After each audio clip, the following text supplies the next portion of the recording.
Hello, स्वागत है आप लोगों का एक और नई वीडियो में। आई होप आपने इससे पहले वाली वीडियोस देखी होंगी जहाँ पे हमने आइलर इक्वेशन को डिस्कस करा था। इस वीडियो के अंदर हम लोग फर्दर आज हम आइलर इक्वेशन के रिगार्डिंग काफ़ी सारे ढेर सारे क्वेश्चंस करने वाले हैं और क्वेश्चंस काफ़ी ज़्यादा इंपॉर्टेंट भी होंगे, आपको मज़ा भी आएगा। और अगर एक क्वेश्चन समझ में नहीं आया तो उससे अगला आ जाएगा, अगला नहीं आया तो उससे नेक्स्ट आ जाएगा, but at the end of the video आपको सारे एक तरीके से क्वेश्चन सॉल्व करना आइलर इक्वेशन पे आपको यहाँ पे आ जाएगा। तो सबसे पहले आइलर इक्वेशन हल्का सा रिवाइज कर रहा हूँ। तो देखो, ये आइलर इक्वेशन होती है del F over del X, मतलब del F over del X minus D by D x of del F over del Y dash equal to zero. अब इसी के रिगार्डिंग हम क्वेश्चन को डिस्कस करने वाले हैं।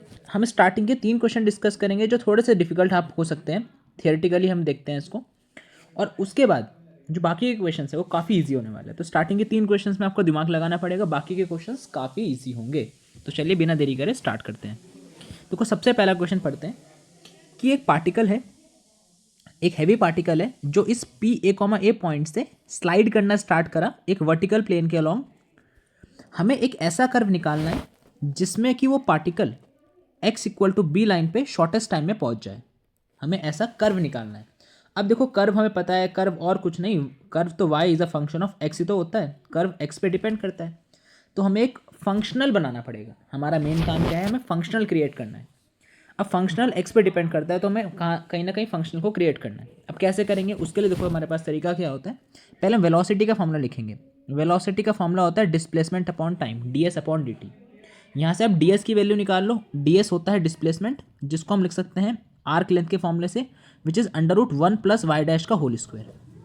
तो डी टी लेफ्ट में आ गया, वी नीचे आ गया, और डी एस की value 1 plus y dash square upon v हमने यहाँ पे पुट कर दी। फिर हमें यहाँ पे v जानना है कि v क्या है। v होती है फाइनल वेलोसिटी। तो सेकंड इक्वेशन ऑफ मोशन बोलता है v square is equal to u square plus 2as। अब क्योंकि पार्टिकल ग्रेविटी के अलॉन्ग स्लाइड करेगा तो एक्सेलरेशन की वैल्यू g हो जाएगी, और वो वर्टिकली स्लाइड कर रहा है, मतलब y एक्सिस की बात करेंगे तो यहाँ पर डिस्प्लेसमेंट y एक्सिस में आएगा y। अब इनिशियल वेलोसिटी पार्टिकल की 0 है क्योंकि वो स्लाइड करना स्टार्ट करा, तो u 0 रख देंगे तो v की वैल्यू अंडर रूट 2g हो जाएगी। यहाँ पे हमने पुट कर दिया इस चीज़ को। यहाँ से हम लोग दोनों तरफ इंटीग्रेशन जब करेंगे तो dt का इंटीग्रेशन तो आपको पता है it is nothing but t, and इस पर्टिकुलर चीज़ को हम लोग इंटीग्रेशन के फॉर्म में यहाँ पे लिख सकते हैं। इसके बाद इसको हम ऐसे भी एक्सप्रेस कर सकते हैं J Y X is equal to, ये तो देखो अंडर रूट 2g तो कांस्टेंट होगा, g की value acceleration due to gravity 10 होती है कांस्टेंट, 2 भी कांस्टेंट, ये पूरा कांस्टेंट है। बचेगा सिर्फ under root 1 plus y dash square upon under root y, ये मैंने यहाँ पे मेंशन कर दिया। ये हमारा फंक्शनल बन गया जे वाई। बहुत अच्छे। अब पार्टिकल हमारा चलना स्टार्ट करा था एक ए से, ए से चलना स्टार्ट करा, तो इनिशियल कंडीशन है y at A is equal to capital A and y at B equal to capital B. क्यों? क्योंकि उसको बी लाइन तक पहुंचना है, x equal to B line तक पहुंचना है, और x equal to B line पे एक्स की वैल्यू तो बी होती है और वाई की वैल्यू कैपिटल बी कुछ ना कुछ हो जाएगी। तो ये हमने यहाँ पे लिख दिया, ये हमारी इनिशियल कंडीशन हो गई। अब आप देखो हमारा जो फंक्शनल है वो कैसा है। हमारे फंक्शनल में एक तो वाई डैश वाली टर्म है और वाई वाली टर्म है, एक्स वाली टर्म नहीं है। तो ये हमारी आइलर इक्वेशन की तीसरी वाली फॉर्म लगेगी, जो थोड़ी सी डिफिकल्ट हम मानते हैं बट होती बहुत आसान है। तो अगर हमारा ऐसी कोई फंक्शनल है जिसमें एक्स की टर्म नहीं है तो हमें ये वाली इक्वेशन का यूज़ करना है, F minus Y dash F Y dash is equal to C. हमें इस इक्वेशन का यूज़ करना है कि क्या करना है, पहले जो फंक्शनल होगा उसको मेंशन कर देंगे, वाई डैश लिख देंगे, और इसी जो फंक्शनल होगा इसको वाई डैश के रेस्पेक्ट में डिफरेंशिएट करके इक्वल टू कांस्टेंट लिख देंगे। तो आप इसको कैसे करोगे देखना ज़रा। देखो, सबसे पहले हमने इसको एज इट इज़ लिख दिया, ये लिखा है हमारे पास एज इट इज़, ठीक है। सबसे पहले हमने इसको एज इट इज़ लिख दिया, देखो 1 plus y dash square upon under root y. फिर हमने इसको वाई डैश के रेस्पेक्ट में डिफरेंशिएट करा, तो 1 अपॉन, देखो अंडर रूट वाई तो कॉन्स्टेंट है नीचे एज इट इज़, और जब आप under root 1 plus y dash square को डिफरेंशिएट करोगे वाई डैश के रेस्पेक्ट में, तो रूट एक्स का डेरिवेटिव होता है 1 अपॉन 2 अंडर रूट एक्स, तो ये हो जाएगा 1 upon 2 under root 1 plus y dash square. Y dash square का हो जाएगा 2y, वो 2 से 2 कैंसिल हो जाता है, तो ये टर्म हमारे पास बच के ईजिली मिल जाती है, राइट। और इन दोनों वैल्यूज़ को उठा के जब हम यहाँ पे रख देंगे इस इक्वेशन के अंदर, किस इक्वेशन के अंदर, F minus Y dash F Y dash is equal to C, तो इस फॉर्म में आ गया। अब हम यहाँ पे एलसीएम ले लेंगे, और एलसीएम लेने के बाद हमारे पास यहाँ पे वाई डैश स्क्वायर से वाई डैश स्क्वायर कट जाएगा, 1 upon under root Y, under root 1 plus Y square is equal to C बचेगा। अब यहाँ पे अंडर रूट हटाने के दोनों तरफ स्क्वायरिंग कर दो, स्क्वायरिंग करने से हमारे पास यहाँ पे अंडर रूट हट भी सकता है, या फिर हम इसको ऐसे लिख सकते हैं under root Y under root 1 plus y dash square is equal to constant. यहाँ से आप चाहे तो वाई डैश की वैल्यू निकाल सकते हो, विच इज़ कॉन्स्टेंट को लिया हो इधर और वाई को भी लिया हो यहाँ पे प्लस के अंदर, तो C1 माइनस वाई, देखो C1 माइनस वाई हमारे पास यहाँ पे हो जाएगा, कांस्टेंट तो था ही ऑलरेडी, तो C1 minus y upon under root y. आप थोड़ा सॉल्व करोगे आपको ये मिलेगा। अब यहाँ पे हम फर्दर इसको इंटीग्रेट करने के लिए हमें यहाँ पे टर्म्स को सेपरेट करना पड़ेगा। देखो यहाँ पे वाई डैश को d y by D x लिख के डी एक्स को राइट ले जा सकता हूँ और वाई को हम लोग लेफ्ट में ला सकते हैं। तो हमारे पास ये हो जाएगा अंडर रूट वन प्लस, मतलब अंडर रूट के अंदर वाई डी वाई और अंडर रूट में C1 Y minus D x. इसको हम फर्दर जब इंटीग्रेट करेंगे तो इंटीग्रेट करने के बाद हमारे पास इंटीग्रेट करने का तरीका क्या होगा वो समझना। ये जो डिफरेंशियल इक्वेशन है इसमें अंडर रूट के अंदर C1 माइनस वाई आ रहा है और ऊपर अंडर रूट वाई आ रहा है। तो अब क्या करो, आप यहाँ पे y को पुट कर दो c साइन स्क्वायर थीटा। उससे क्या होगा, उससे होगा ये कि हमारे पास यहाँ पे जो c साइन स्क्वायर थीटा से नीचे वाले टर्म जो है ना, y की जगह पे c sine square theta put करेंगे, c कांस्टेंट है बाहर आ जाएगा, 1 minus sine square theta cos square theta हो जाएगा और बाकी ये टर्म्स हमारे पास as it is cancel out हो जाएंगे। सिर्फ अंदर बचेगा अंडर रूट मतलब इंटीग्रेशन 2 साइन स्क्वायर थीटा, जिसको हम कॉस में कन्वर्ट करने के बाद जब इंटीग्रेट करेंगे तो हमें x की ये वैल्यू मिलेगी। अब सिमिलरली हम लोग x की जो वैल्यू आई है इसको हम लोग पुट कर देंगे हमारे पास ओरिजिनल इक्वेशन में, मतलब जो हमारे पास x की वैल्यू आई है थीटा की टर्म्स में। फिर हम y की वैल्यू निकाल सकते हैं यहाँ पे पुट करके। जब हम y की वैल्यू निकालेंगे तो वो आ जाएगी C1 upon 2 1 minus cos 2 theta. End condition लगाएंगे, एंड कंडीशन हमें गिवन थी y equal to a and y भी इक्वल टू b, जिससे हमें C1 और C2 दो कॉन्स्टेंट की वैल्यू मिल जाए, C1 C2 की वैल्यू मिल जाए। और ये जो इक्वेशन दिख रही है आपको y is equal to alpha five minus sine five और y is equal to alpha 1 minus cos five, जो हमें यहाँ से मिली, ये और कुछ नहीं, ये हमें साइक्लॉइड की इक्वेशन मिलती है। तो ये हमारे पास जो ये इक्वेशन होती है y is equal to alpha 1 minus cos five, ये हमें एक साइक्लॉइड को रिप्रेजेंट करती है। तो ये हमारे पास सॉल्यूशन होता है इसका। सिमिलरली सेकंड क्वेश्चन में बढ़ते हैं। देखो सेकंड क्वेश्चन हमारे पास ये है कि among all the curves joining the two given points find the one which generates the surface. तो इतने सारे कर्व हमारे पास हो सकते हैं जो दो पॉइंट को कनेक्ट करें, हमें ऐसा कर्व ढूंढना है जिसका सरफेस एरिया मिनिमम हो और एक एक्स एक्सिस के अबाउट होना चाहिए। तो फिगर देख लो थोड़ा सा, मान लो हमने कर्व बनाया, ये वाला कर्व है। अब ये कर्व मान लेते हैं मिनिमम सरफेस एरिया का है, तो जब इसको एक्स एक्सिस के अबाउट रोटेट करा जाएगा तो ये नीचे वाली फॉर्म बन जाएगी, वही शेप पूरी कवर हो जाएगी ना, ये वाली पूरी शेप एग्जैक्टली कवर हो जाएगी हमारे पास। आई थिंक समझ में आ रही होगी बात आपको। तो हम क्या करते हैं, पहले हम फंक्शनल क्रिएट करते हैं। तो फंक्शनल कैसे क्रिएट करें, देखो एरिया के लिए हमें यहाँ पे क्या लेना पड़ेगा, आर्क लेंथ लेनी पड़ेगी। तो आर्क लेंथ होती है अंडर रूट 2 पाई वाई, सरकमफ्रेंस जो लेते हैं हम लोग अंडर रूट 2 पाई वाई लेते हैं। तो अंडर रूट 2 पाई वाई लेंगे और वाई की जगह पे पुट करेंगे under root 1 plus y dash square, ये पुट कर दिया हमने। 2 पाई कॉन्स्टेंट है, एस के नीचे ले आओ तो एस अपॉन 2 पाई, ये पूरा फंक्शनल बन गया जिसकी वैल्यू है y under root 1 plus y dash square. Again ये हमारा फंक्शनल क्रिएट हो गया, देख लो दिस इज आर फंक्शनल। अब इस फंक्शनल में हमारे पास दिक्कत क्या है कि इसमें एक्स वाले टर्म नहीं है, तो अगेन हमें ये इक्वेशन लगानी पड़ेगी f minus Y dash F Y dash. और जैसे मैं इसको पुट करूँगा यहाँ पे देखो, तो पहले फंक्शन लिख दिया y under root 1 plus Y square, ये आप लिखोगे, फिर इसको वाई डैश के एस्पेक्ट में डिफरेंशिएट करोगे एंड तब सॉल्व करोगे। सॉल्व करने में आपके पास ये इक्वेशन मिलेगी 1 plus y dash square is equal to y square upon c square. यहाँ से हम वाई डैश कैलकुलेट कर सकते हैं, 1 को राइट में ले जाके एलसीएम लेके, विच इज़ दिस। फिर हम लोग यहाँ पे वाई डैश को d y by D x लिख सकते हैं, डी एक्स को राइट में ले गए तो ये राइट में आ गया, डी वाई लेफ्ट में था तो लेफ्ट में ही रहा, और ये under root Y square minus C square divide में है और सी नीचे है। दोनों तरफ इंटीग्रेट करेंगे तो 1 upon under root X square minus A square. इसका इंटीग्रेशन आपको थोड़ा सा आइडिया होना चाहिए। तो इसके दो इंटीग्रेशन होता है, पहले जो इंटीग्रेशन होता है वो बता देता हूँ मैं। तो अगर आपके पास यहाँ पे कभी भी लिखा मिले अंडर रूट के अंदर एक्स स्क्वायर माइनस का ए स्क्वायर, तो इसका इंटीग्रेशन वैसे तो होता है 1/2a log X minus A divided by X plus A. ठीक है, यहाँ पर आप इजीली मेंशन कर सकते हो this is nothing but X plus A. अब इसी चीज़ को हम लोग फर्दर ऐसे भी लिख सकते हैं, कैसे लिख सकते हैं, इसको हम cos hyperbolic x upon c plus C1 भी लिख सकते हैं हम लोग इसमें। ठीक है, तो ये बात हमें यहाँ पे समझनी है। तो जैसे भी ये सारी बातें यहाँ पे लिख दोगे तो ये आपका इंटीग्रेशन की वैल्यू हो जाएगी। अब इंटीग्रेट करने के बाद हम लोग क्या करेंगे, यहाँ पे देखना ज़रा। इंटीग्रेट करने के बाद हम लोग एंड कंडीशंस को लगाते हैं, y is equal to A cos H X A, और ये हमारे पास एक कैटेंसी की इक्वेशन बन गई, जो ये y is equal to C1 cos H x upon c plus C1 है, ये एक कैटेंसी की इक्वेशन होती है। तो क्योंकि कैटेंसी की इक्वेशन होती है तो हमारी जो शेप बनेगी वो कुछ इस प्रकार की बनेगी जो मैंने यहाँ पे मेंशन करी है। कहने का मतलब ये है कि आइलर इक्वेशन का यूज़ करके आपको हमें पुट करना है, डिफरेंशिएट करना है। आप बोलोगे डिफरेंशिएट करके मैं दिखाई नहीं रहा हूँ, आगे क्वेश्चन से वहाँ पे इसको और क्लियर कर दूंगा। ठीक है, डिफरेंशिएट कैसे करा जाता है। चलिए अब आगे नेक्स्ट क्वेश्चन पे बढ़ते हैं। अब नेक्स्ट क्वेश्चन हमारे पास जो है वो कुछ ये है, इसको आप अच्छे से रीड कर सकते हो।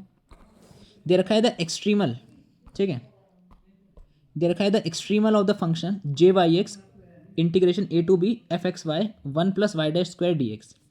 हमें इसका एक्सट्रीमल निकालना है। चलो ठीक है, एक्सट्रीमल निकालना है इस फंक्शन का। इस बार फंक्शन दे रखा है तो कैसे निकालेंगे एक्सट्रीमल। देखो ये इसमें हमारे पास फंक्शन है जो एक्स और वाई का फंक्शन है, साथ में 1 + y² भी है।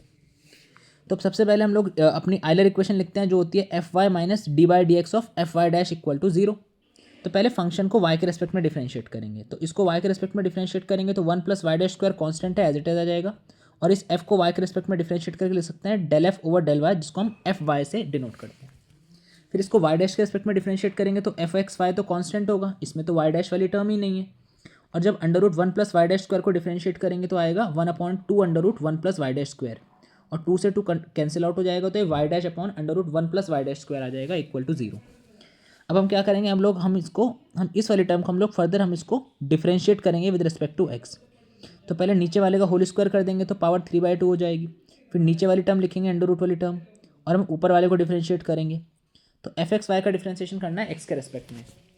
तो यहाँ पे हम इसको फर्दर एफ एक्स लिख सकते हैं x के रेस्पेक्ट में डिफरेंशिएट करके हमारे पास, और y वाली टर्म एज इट इज़ रहेगी। प्लस हम लोग फिर y डैश लिखते हैं, मतलब इसमें पर्टिकुलर में अपने आप में प्रोडक्ट रूल लगेगा जिससे कि पूरी टर्म आ जाएगी। फिर माइनस लगा के हम लोग सेकंड वाली टर्म लिखेंगे। तो ऐसे करके हम लोग इस टर्म को लिख पाएंगे। फिर हम फर्दर इसका एलसीएम ले लेंगे, और एलसीएम लेने के बाद हमारे पास क्या होगा देखना ज़रा। एलसीएम लेने के बाद हमारे पास 1 + y² ये वाली टर्म मिलेगी आपको, और हम एलसीएम लेके इसको 0 के इक्वल कर देंगे यहाँ पे। फिर ये आ जाएगा, कुछ टर्म्स कैंसिल आउट होकर डायरेक्टली हमारे पास एफ वाई की वैल्यू मिलेगी, दैट इज माइनस का f x minus y double dash f upon 1 + y dash का होल स्क्वायर इक्वल टू 0। थोड़ी सी कैलकुलेशन यहाँ पे देखनी पड़ेगी आपको, और आपके पास आपका आंसर आ जाएगा। ठीक है, अब जरा नेक्स्ट क्वेश्चन में बढ़ते हैं। स्टार्टिंग में देखो ये 3 ही क्वेश्चन थे जो थोड़े से डिफिकल्ट आपको लग सकते हैं कैलकुलेशन वाइज, बाकी क्वेश्चन काफ़ी आसान है और हमें एग्जाम में भी वैसे क्वेश्चन ही पूछे जाते हैं। चलिए देखते हैं। अब देखो नेक्स्ट हमारे पास क्वेश्चन ये है, find the extremal of the functional J Y X equal to 1 से 2 integration 1 + y² upon x dx and y1 की वैल्यू 0 है, y2 की वैल्यू 1। तो सबसे पहले हम क्या करते हैं, सबसे पहले हम फंक्शनल क्रिएट करते हैं। देखो तो फंक्शनल क्रिएट कर दिया मैंने, J Y X is equal to ये हो गया एफ एक्स वाई 1 + y²। ठीक है, इसी फॉर्म का हमारे पास ये है जहाँ पे एफ एक्स वाई की वैल्यू 1/x। अगर मैं इसको अपने पिछले वाली इक्वेशन से कंपेयर करता हूँ तो बहुत लंबा जाएगा, तो हम लोग इस मेथड को अडॉप्ट नहीं करेंगे। मैं पहले ही मना कर देता हूँ, हम लोग इस वाले मेथड को हम लोग अडॉप्ट नहीं करेंगे, हम लोग मेथड 2 पे जाएंगे सीधा सीधा। देखो कैसे करना है इसको। मेथड 2 में बोलता है कि पहले हमने फंक्शनल लिख दिया। देखो फंक्शनल हमारे पास क्या है, अब मैं यहाँ पे दिखाऊँ आपको। Functional 1 + y² upon x, functional है 1 + y² अपॉन, है ना, होल स्क्वायर अंडर के अंदर x। तो हम पहले इसको हम डिफरेंशिएट करेंगे। ठीक है, हम इसको यहाँ पे y' और y दोनों के रिस्पेक्ट में हम इसको डिफरेंशिएट करेंगे। तो अगर आप डिफरेंशिएट करोगे तो पहले एक चीज़ गौर कर लो कि भाई इसके अंदर हमारे पास कहीं भी y वाली टर्म नहीं है। तो जब आप आइलर इक्वेशन लगाओगे तो आइलर इक्वेशन में अगर y वाली टर्म नहीं होगी तो आइलर इक्वेशन की जो पहली वाली टर्म है जिसमें हम फंक्शन को y के रेस्पेक्ट में डिफरेंशिएट करते हैं, तो इनिशियल वाली टर्म तो 0 हो जाएगी, बचेगी दूसरी ये वाली टर्म, बचेगी हमारे पास ये वाली टर्म माइनस का d/dx ऑफ फंक्शन को y डैश के रेस्पेक्ट में पार्शियली डिफरेंशिएट करना इक्वल टू 0। अब क्योंकि हम एफ वाई का डिफरेंशिएशन कर रहे हैं और इसका आंसर 0 मिल रहा है, इसका ये मतलब है कि एफ वाई डैश कॉन्स्टेंट होगा। तो यहाँ से हमारे पास एक चीज़ मिलती है कि f of Y dash is equal to constant, ये हमें यहाँ पे मिलता है। तो अगर हम इसी चीज़ का यूज़ करें तो देखो मैंने इस चीज़ को यहाँ पे ऐसे लिखा है, f Y dash equal to constant को मैंने यहाँ मेंशन कर रखा है। ठीक है, तो बस ये मैं आपको बताना चाह रहा हूँ f Y dash equal to constant कैसे आया। अब फर्दर हम आगे करेंगे, तो आगे क्या होगा देखो ज़रा। फंक्शन को y डैश के रेस्पेक्ट में डिफरेंशिएट करना है, तो आएगा y dash upon x under root 1 + y² equal to c1। इसका दोनों का होल स्क्वायर करेंगे तो x² 1 + y डैश का होल स्क्वायर हमारे पास हो जाएगा, y dash upon c1 square हो जाएगा। अब y डैश स्क्वायर हमारे पास यहाँ पे ऑलरेडी है ही, है ना, y डैश का स्क्वायर ऑलरेडी है ही, और 1/c1 स्क्वायर और माइनस का x² हो जाएगा। मतलब हमने यहाँ पे क्या करा, हम यहाँ पे इसको राइट में ले गए एंड फर्दर हमने y डैश स्क्वायर को कॉमन लेने के बाद हमने यहाँ पे काम आसान कर दिया, इक्वल टू x² आ गया। अब यहाँ से अगर मैं इसको इस 1/c1 स्क्वायर माइनस x² को अगर मैं नीचे लिया हूँ तो अंडर रूट के अंदर आ जाएगा, y डैश की वैल्यू आ जाएगी ये आ रही है। इसको हम लोग इंटीग्रेट कर सकते हैं इजीली, नीचे वाले c1x को हम लोग t बोल देते हैं तो ऊपर इसका डेरिवेटिव हमारे पास हो जाता है, और इसको हम लोग इंटीग्रेट करेंगे तो हमारे पास ये आ जाएगा इंटीग्रेशन के अंदर माइनस का dt। ठीक है, माइनस की dt वाली टर्म हमारे पास आ जाएगी एंड y डैश की वैल्यू आ जाएगी ये वाली term minus under root t। इसको हम लोग लेफ्ट राइट लगे लिख देंगे तो हमें एक सर्कल की इक्वेशन दिखेगी। देखो ये आ गया ना, ये हमारे पास आ गया है y minus C2 and then x minus x plus x square is equal to 1/c1². It is a equation of circle. मैं दिखा भी सकता हूँ, देखो ये इक्वेशन बनी, this is equation of circle. Centre हमारे पास क्या होगा, तो हमने इनिशियल कंडीशन को लगा देना है ना, कंडीशन को लगा देना है. कंडीशन हमारे पास यहाँ पे जो थी अप्लाइंग कंडीशंस, कौन कौन सी कंडीशन अगर आपको दिख रही हो यहाँ पे क्वेश्चन के अंदर, y1 0 है और y2 1 है. इन दोनों कंडीशन को हम सॉल्यूशन में लगाएंगे तो हमें ये इक्वेशन प्राप्त होगी, x² प्लस y-2 का होल स्क्वायर इक्वल टू 5, जो बताएगा कि सर्कल का सेंटर हमारे पास 0,2 पे है और इसकी रेडियस है √5. रेडियस इसकी हो जाएगी √5, ये इसकी वैल्यू √5. तो कुछ बड़ी बात नहीं है, काफ़ी आसान क्वेश्चन है. अब यहाँ से हमारे पास क्वेश्चन थोड़े से इजी होना स्टार्ट हो जाते हैं. अब देखना आप, तो हमें बोल रखा है, सबसे पहले हमें पार्ट बोल रखा है इसके अंदर कि analyse the variational problem. Analyse the variational problem corresponding to the following function each y0 0 and y1 1. तो इनिशियल कंडीशन गिवन है, तो हमें 3 क्वेश्चन दे रखे हैं यहाँ पे ये. तो सबसे पहले हम लोग y' का स्क्वायर वाले को यूज़ करेंगे. देखो हमारा जो फंक्शनल है, ये फंक्शनल है ना, इसमें x की टर्म है ना इसमें y की टर्म है. तो y वाली टर्म नहीं है तो पहली वाली टर्म 0 हो गई, जहाँ पे हम पार्शियली y के रेस्पेक्ट में डिफरेंशिएट करते हैं. बच्ची दूसरी वाली टर्म जहाँ पे हम y' के रेस्पेक्ट में डिफरेंशिएट करते हैं, देन d/dx निकालते हैं उसका, जिसको हम लिख सकते हैं fy' equal to constant. fy' की वैल्यू कॉन्स्टेंट हो जाएगी. तो हम इसको y' के रेस्पेक्ट में डिफरेंशिएट करेंगे तो क्या मिलेगा, 2y' और इक्वल टू कॉन्स्टेंट कर देंगे. जब 2y' इक्वल टू कॉन्स्टेंट कर देंगे तो वहाँ से आ जाएगा y' equal to constant. Integrate करेंगे इसको तो y' का इंटीग्रेशन y और यहाँ पे dx का इंटीग्रेशन x, तो y is equal to c1x plus c2 आ जाएगा. इनिशियल कंडीशन लगा देंगे 0 0 1 पे 1 वाली, तो हमें c1 c2 की वैल्यू मिलेगी, हमें लाइन की इक्वेशन मिलेगी y is equal to x. तो ये हमारे पास इसका एक्सट्रीमम हो गया फाइंड आउट. सेकंड हमारे पास क्वेश्चन है y'. अब इस क्वेश्चन के अंदर भी x डिपेंड नहीं कर रहा, तो अगेन वो मिलेगा कि फंक्शन y हमारे पास क्या हो जाएगा, कांस्टेंट. मतलब यहाँ पे हमारे पास फंक्शन की वैल्यू x पे डिपेंड नहीं कर रही, बट y पे तो कर रही है ना, तो हमें ये वाली इक्वेशन का यूज़ करना पड़ेगा. पहले हम फंक्शन को y के रिस्पेक्ट में डिफरेंशिएट करेंगे पार्शियली, y' के रिस्पेक्ट में डिफरेंशिएट करेंगे और इक्वल टू 0 कर देंगे. ओरिजिनल आइलर इक्वेशन लगा रहे हैं हम लोग, तो क्या मिलेगा, देखो पहले हम इसको y के रिस्पेक्ट में डिफरेंशिएट करेंगे तो y' कांस्टेंट, तो एज इट इज़ आ गया y'. फिर हम d/dx लिखा और हम इसको y' के रिस्पेक्ट में डिफरेंशिएट करेंगे तो y आ जाएगा. y का डिफरेंशिएशन x के रिस्पेक्ट में y' हो जाएगा, तो y' minus y' equal to 0 आ गया. अब लिखा है कि ये एक आइडेंटिटी नहीं है, it is an identity not differential equation. But 0 equal to 0 तो आइडेंटिटी होती है ना, इक्वेशन थोड़ी होती है डिफरेंशियल. इसलिए इस टाइप के फंक्शनल हमारे पास मीनिंगलेस होते हैं, इनका कुछ काम नहीं है. तो इंटीग्रेशन 0 से 1 y' कोई फंक्शनल है ही नहीं. तो वाहियात चीज़ें भी लिखी होती है कई बार हमारे पास, जिसका कोई यूज़ नहीं होता. अब तीसरा है 0 से 1 x y'. अब आप मेरे को बिना आगे जाए बताओ कि यहाँ पे फंक्शन x पे भी डिपेंड कर रहा है, y पे भी कर रहा है, y' पे भी कर रहा है, तीन चीज़ों पे कर रहा है. तो हमें ओरिजिनल ये वाली लगानी पड़ेगी ना डिफरेंशियल इक्वेशन, जो यहाँ पे लिखी है ये वाली, fy minus d/dx of fy'. तो मैं इसी का यहाँ पे यूज़ करूँगा, देखो we have jy(x) is equal to, ये हमारे पास दे रखा है फंक्शनल, आइलर इक्वेशन लिख दी, x y'. अब देखो कैसे करा हमने इसको, y के रेस्पेक्ट में डिफरेंशिएट करोगे तो x और y' हमारे पास एज इट इज़ आ जाएगा. फिर d/dx, फिर आप यहाँ पे y' के रेस्पेक्ट में करोगे तो x y आ जाएगा. x y के अंदर आप लगा दो प्रोडक्ट रूल, तो फर्स्ट फंक्शन सेकंड का डेरिवेटिव, सेकंड फंक्शन फर्स्ट का डेरिवेटिव, तो x y' से x y' वाली टर्म कट जाएगी. और जब हम y को कांस्टेंट रख के x का डिफरेंशिएशन करेंगे x के रिस्पेक्ट में, तो वो माइनस y आ जाएगा इक्वल टू 0. यहाँ से y इक्वल टू 0 आ जाएगा. तो ये y इक्वल टू 0 में कोई भी आर्बिट्ररी कांस्टेंट नहीं है, तो ये एक एक्सट्रीमल है जिसमें कोई भी आर्बिट्ररी कांस्टेंट नहीं है. इसलिए हमारे पास ये इनिशियल कंडीशन को ही सेटिस्फाई नहीं कर रहा है. इनिशियल कंडीशन थी ना हमारे पास 0 पे 0 1 पे 1, तो 1 वाली इनिशियल कंडीशन को सेटिस्फाई नहीं करा इसने. इस तरह से हम इसको यूज़ में नहीं लेंगे. अब यहाँ पे एक इंपॉर्टेंट नोट, मेरे अकॉर्डिंग ये इंपॉर्टेंट नोट है. हमें पता है कि कोई भी हमारे पास अगर एग्जैक्ट डिफरेंशियल इक्वेशन है वो इस फॉर्म की दिखती है, m dx plus n dy equal to 0. Actual में होती ये है m times dx plus n times dy और इज इक्वल टू 0. ये इक्वेशन होती है. जब हम इसको dx से डिवाइड कर देंगे तो ये वाली टर्म कट के नीचे आ जाएगी. तो ये इसी फॉर्म में हमारे पास यहाँ पे मेंशन कर रखी है, ठीक है, हमें इसमें ध्यान देना है. अब नेक्स्ट हमारे पास क्या है कि इसको अगर हमें एग्जैक्ट बनाना है तो एग्जैक्ट कैसे बनाया जाएगा, m को y के रिस्पेक्ट में डिफरेंशिएट करा आइलर इक्वेशन की हेल्प से, फिर y' लिखा, n को y के रिस्पेक्ट में डिफरेंशिएट करा, माइनस d/dx लिखा और n को x y के रिस्पेक्ट में कर दिया. इसको हम सॉल्व करेंगे तो हमारे पास कंडीशन आ जाएगी जो एग्जैक्ट डिफरेंशियल इक्वेशन की थी.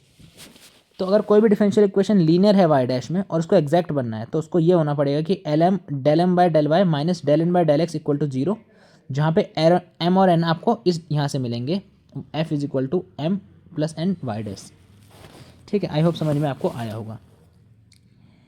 ठीक है, तो ये भी हमारे पास एक आइडेंटिटी हो गई, क्योंकि हमारे पास एक्चुअल में आइडेंटिटी की है ना, हमारे पास इक्वेशन जो दे रखी है दिस इज आइडेंटिटी वाली इक्वेशन है, तो ये भी हमारे पास एक तरीके से मीनिंगलेस हो जाती है। तो आइडेंटिटी वाली सारी चीज़ें मीनिंगलेस हो जाती है, ये आपको यहाँ पे याद रखना है या समझना है।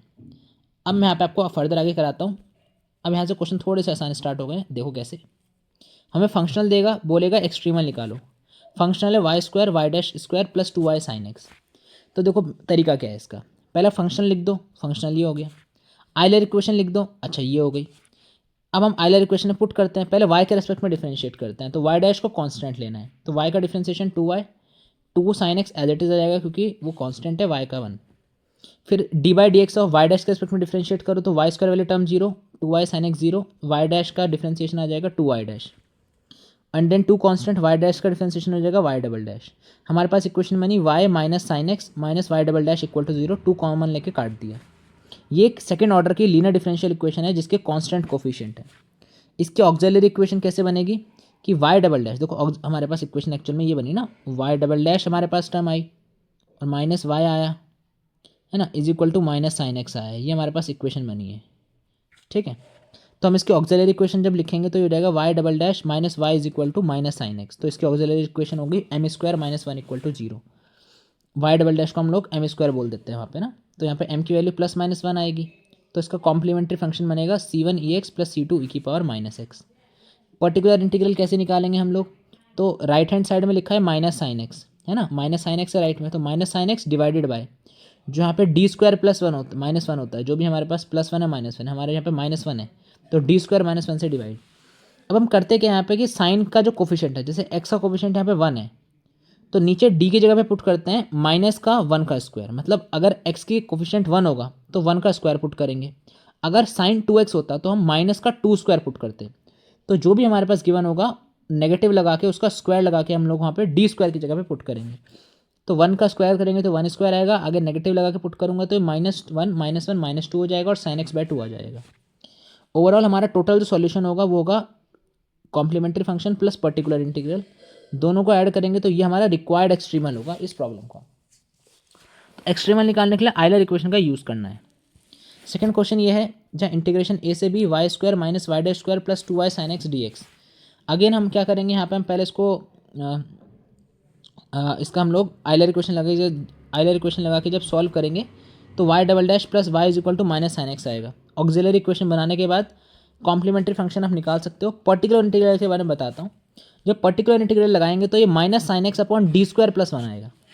अब मैंने बोला था कि भाई साइन या कॉस कुछ भी हो उसका एक्स का जो कोफिशिएंट होता है उसका स्क्वायर करके नेगेटिव लगाना होता है। तो जब मैं डी स्क्वायर की जगह -1 पुट करूँगा तो नीचे आएगा -1 प्लस 1 अपॉन ऊपर आएगा माइनस साइन एक्स, ऊपर आएगा माइनस का साइन एक्स। तो जब मैं सॉल्व करूँगा तो भाई हमारे पास ये 0 हो जाएगा डिनोमिनेटर, तो -1 प्लस 1 0 हो जाएगा, जो कि हमारे पास कैसा है नॉट डिफाइन है। तो हम लोग क्या करेंगे, जब नॉट डिफाइन वाली क्वांटिटी बनती है तो हमें करना क्या होता है, हम लोग यहाँ पे एल हॉस्पिटल टाइप का एक नया रूल होता है उसको अप्लाई करते हैं, जिसमें हम लोग पहले ऊपर तो एक्स की मल्टीप्लाई करते हैं और नीचे वाले का डिफरेंशिएशन करते हैं। तो डी स्क्वायर प्लस 1 का डिफरेंशिएशन करोगे तो 2 टाइम्स डी हो जाएगा, तो 2d हो गया, और ऊपर हम लोग एक्स की मल्टीप्लाई करेंगे तो यहाँ पे माइनस का एक्स भी आएगा यहाँ पे। ठीक है, तो अब हम लोग हमने ऐसा कर दिया, माइनस एक्स एज कॉन्स्टेंट है बाहर आ जाएगा, 1/2, देखो एक्स भी कॉन्स्टेंट 2 भी कॉन्स्टेंट, ये बाहर आ जाएगा, यहाँ बचेगा सिर्फ 1/d, ये बचेगा 1/d और आगे बचेगा साइन एक्स। अब 1/d मतलब होता है डिफरेंशिएशन का रेसिप्रोकल, वो तो इंटीग्रेशन होता है, तो ये 1/d जो है वो इंटीग्रेशन में कन्वर्ट हो जाएगा और इंटीग्रेशन ऑफ साइन एक्स आ जाएगा। साइन एक्स का इंटीग्रेशन होगा कॉस एक्स, और जो आगे एक्स लगा था वो एज इट इज़ आ गया, और नेगेटिव हमारे पास पॉजिटिव हो जाएगा क्योंकि साइन एक्स का इंटीग्रेशन माइनस कॉस एक्स होता है। तो हमारे पास इसका जो पर्टिकुलर इंटीग्रल आया वो आया x/2 cos x। तो कंप्लीट सॉल्यूशन आ गया x/2 cos x, और c1 cos x plus c2 sin x लिखना मत भूलना। ये क्वेश्चन हो गया। नेक्स्ट क्वेश्चन पे आओ आगे। अब हमारे पास इंटीग्रेशन है Y square plus y dash square plus 2y e की पावर 2x। क्या करेंगे हम, सबसे पहले हम आइलर इक्वेशन लिखेंगे और फंक्शनल f को डिफाइन करेंगे। फिर हम ऊपर वाले y के रिस्पेक्ट में डिफरेंशिएशन करेंगे तो 2y आएगा, इधर करेंगे तो 2 ई की पावर 2x आ जाएगा हमारे पास। y के रिस्पेक्ट में जब हम करेंगे डिफरेंशिएट इस वाले टर्म को 2y ई की पावर 2x को, तो 2 ई की पावर 2x आ जाएगा। फिर माइनस लगाएंगे हम लोग, माइनस लगाने के बाद हम लोग क्या करेंगे, यहाँ पे माइनस लगाने के बाद हम क्या करेंगे, डी बाई डी एक्स लिखेंगे, डी बाई डी एक्स लिखेंगे और हम इसका वाई डैश के रिस्पेक्ट में डिफ्रेंशिएशन करेंगे तो वाई का जीरो हो जाएगा, टू वाई ई की पावर टू एक्स हट जाएगा और वाई डैश स्क्वायर का टू वाई डैश आ जाएगा, two constant y double dash हो जाएगा। इसको हम सॉल्व करेंगे तो ये बनेगी इक्वेशन। इसकी auxiliary equation m square minus one, m की वैल्यू सेम आ जाएगी as it is, complementary function निकल जाएगा। अब देखो यहाँ पे समझने वाली बात क्या है कि कॉम्प्लीमेंट्री फंक्शन जो होता है वो सी1 ई की पावर एक्स प्लस सी2 ई की पावर माइनस एक्स होगा। कई बार इसको हम सी1 कॉस हाइपरबोलिक और सी2 साइन हाइपरबोलिक भी लिख सकते हैं। इसका आंसर क्यों है, इसका रीज़न क्या है, इसका रीज़न ये है क्योंकि कॉस और कुछ नहीं E X plus E minus X by two होता है हाइपरबोलिक में, और साइन की वैल्यू भी E X plus E minus X by two होती है। तो साइन में माइनस आता है बीच में और कॉस में यहाँ पे प्लस आता है। तो जब मैं यहाँ पे दोनों को सॉल्व करूँगा तो कांस्टेंट को कॉमन लेने के बाद हमारे पास ये अगेन ई की पावर टू एक्स इसी फॉर्म में कन्वर्ट हो जाता है। तो चाहे तो आप इस फॉर्म में लिख दो, चाहे आप कॉस और साइन की हाइपरबोलिक फॉर्म में लिख दो, एक ही बात होती है। पर्टिकुलर इंटीग्रल निकालने के लिए E raise to the power two X ऊपर आएगा और नीचे आ जाएगी डी स्क्वायर माइनस वन वाली टर्म। अब यहाँ पे हम क्या करते हैं, देखो ई वाली टर्म्स में हम क्या करते हैं कि जो टू होता है टू, ये हम डी स्क्वायर की जगह पे हम लोग डायरेक्टली ए स्क्वायर पुट कर देते हैं। मतलब जो डी स्क्वायर होगा वहाँ पे आगे वाले नंबर का स्क्वायर पुट करेंगे। तो टू का स्क्वायर फोर पुट करोगे, सॉल्व करोगे तो ई की power two X by three आ जाएगा। अब यहाँ पे हमारे पास ये इसका रिक्वायर्ड एक्सट्रीमल दोनों को ऐड करके मिल जाएगा। अब दिक्कत वहाँ पे होगी जब हमारे पास इस केस में डिनोमिनेटर जीरो हो जाए। तो डिनोमिनेटर अगर जीरो हो भी गया ना तो कुछ मत करना, ऊपर एक्स से मल्टीप्लाई और नीचे इसका डिफ्रेंसिएशन एंड देन इंटीग्रेशन कर देंगे ओवरऑल। अगला क्वेश्चन इसी के लिए है, देखो अगला क्वेश्चन इसी के रिगार्डिंग है। देखो अगर हमारे पास जे वाई फंक्शनल, यहाँ पे सॉरी पहले नोट पढ़ लो, नोट में लिखा है ई की power one x upon D square minus one, अगर इस फॉर्म का रहा तो अगर हम ऊपर वन पुट करेंगे नीचे तो फिर यहाँ पे तो जीरो हो जाएगा। तो हम लोग क्या करते हैं, हम लोग ऊपर तो एक्स ही मल्टीप्लाई करते हैं, देखो मैंने कर दी, और नीचे डी स्क्वायर का डिफ्रेंसिएशन हो जाएगा टू टाइम्स डी, वो लिख दिया। सिमिलरली हम लोग यहाँ पे एक्स बाय टू को तो कांस्टेंट की तरह ट्रीट करेंगे और वन बाय डी का मतलब होता है इंटीग्रेशन, इंटीग्रेशन में कन्वर्ट कर दिया। ई की पावर एक्स को इंटीग्रेट करेंगे तो ई की पावर एक्स ही मिल जाएगा, अपॉन टू आ जाएगा। सिमिलरली चौथा पार्ट है जहाँ पे फंक्शनल हमारे पास दे रखा है J Y X is equal to A to B Y square minus Y dash square minus two Y cos hyperbolic X D X. Solution करते हैं इसका। फंक्शन की वैल्यू है वाई स्क्वायर माइनस ये आइलर इक्वेशन ये रही, दोनों values को हम पुट करेंगे, वाई के रेस्पेक्ट में डिफरेंशिएट, वाई डैश के रेस्पेक्ट में डिफरेंशिएट, तो हमें ये मिलेगी इक्वेशन। इसको मैं राइट हैंड साइड में ले आता हूँ, वाई डबल डैश वाई को भी और कॉस हाइपरबोलिक को भी, तो ये इस फॉर्म में कन्वर्ट हो गई। कॉम्प्लीमेंट्री फंक्शन हो जाएगा एम स्क्वायर प्लस वन से आ जाएगा, वहाँ से आएगा C one cos X plus C two sine X. बात रही है कॉस हाइपरबोलिक में क्या करें। देखो हाइपरबोलिक में क्या करेंगे कि हम पहले cos hyperbolic x upon D square plus one लिख देंगे। मैंने आपको कॉस हाइपरबोलिक का फॉर्मूला बताया था जिसमें ई एक्स प्लस आता है बीच में और ई की power minus X by two होता है। फिर हम लोग ई की पावर एक्स और ई की पावर माइनस एक्स में दोनों में अपना फॉर्मूला लगाएंगे। तो यहाँ पे ई का कोफिशिएंट वन है तो हम लोग वन पुट करेंगे तो डी स्क्वायर की जगह वन का स्क्वायर पुट करेंगे तो वन प्लस वन टू हो जाएगा। जब माइनस वन पुट करेंगे डी स्क्वायर की जगह पे, डी स्क्वायर की जगह पे पुट करेंगे माइनस का ए स्क्वायर, मतलब माइनस का वन का स्क्वायर करना पड़ेगा हमें, तो वो तो वन ही हो जाएगा। तो वन प्लस वन यहाँ पे भी टू हो जाएगा, अगेन ही आ जाएगा। दोनों को कंबाइन करेंगे तो E X plus E minus X by two हो गया, जिसको हम अगेन कॉस हाइपरबोलिक एक्स लिख सकते हैं। तो हमने जब पर्टिकुलर इंटीग्रल निकाला cos hyperbolic x upon D square plus one का, तो आया cos hyperbolic X by two आ गया। तो रिक्वायर्ड एक्सट्रीमल में दोनों को ऐड कर देंगे और ये हमारे पास एक्सट्रीमल हो जाएगा।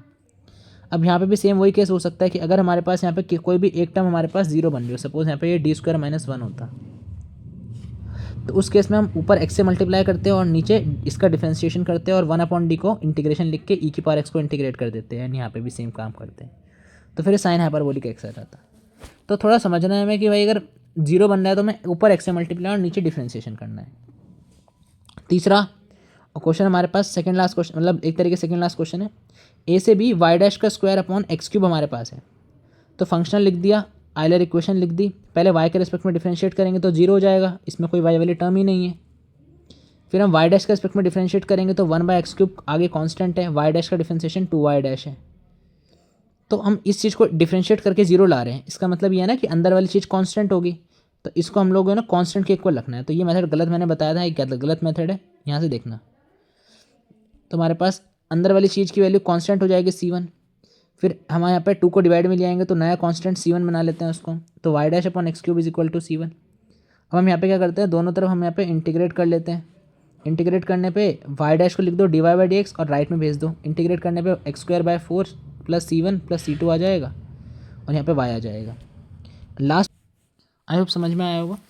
चलिए मिलते हैं एक नई और वीडियो में। इसके बाद हम पैरामेट्रिक फॉर्म को डिस्कस करेंगे और आइलर इक्वेशन को पैरामेट्रिक फॉर्म में पढ़ेंगे, जिससे ये वाले क्वेश्चंस काफ़ी इजीली आप सॉल्व कर पाओगे। चलिए तब तक के लिए बाय।